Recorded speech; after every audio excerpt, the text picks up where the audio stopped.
but actually continued about your feelings of isolation as they were generated by the reality of the fact that you are biracial and are bicultural, I suppose, even though over time you might feel more one than the other. Right. Just, I would think that would be a lingering feeling regardless. Yeah, you know, I think that sense of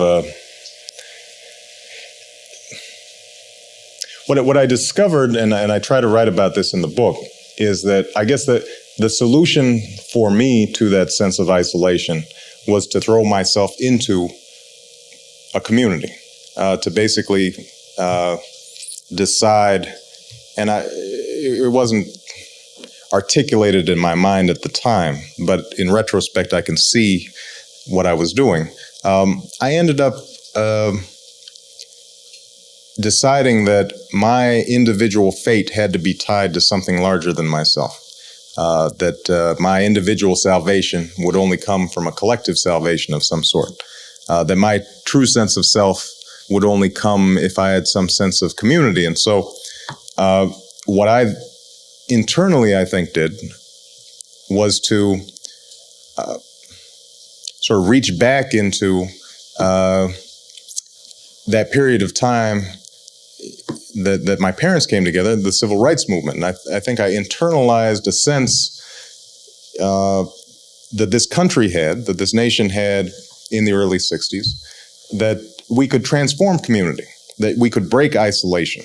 I think part of the impulse for my parents marrying each other, you've got a white woman from a lower middle class background in a small starched, town in Kansas. Now she marries an African. Well, something's going on there. I mean, part of what's going on, and she's the most wonderful woman I know. And part of what was going on with her was she's trying to break out of the isolation and stultification and constraints of her upbringing.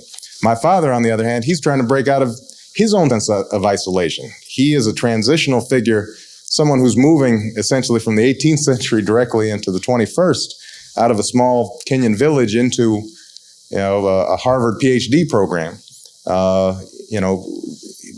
in one fell swoop. So he's suddenly recognizing that his life is isolated, that there's this modern world that's swirling about him and that he's got to take control of that in some fashion. And so I think part of the impulse that brought them together had to do with breaking their isolation. I think this nation was going through the same sense when freedom riders went down from the north to register voters and break down segregation in the South. That's an exercise in breaking through isolation. And so I think that subconsciously, at least, I ended up hearkening back to that time and became a community organizer. And what I discovered through the work that I did in Chicago was that by sharing stories, as I said, by understanding that the experiences of my grandfather in Kansas,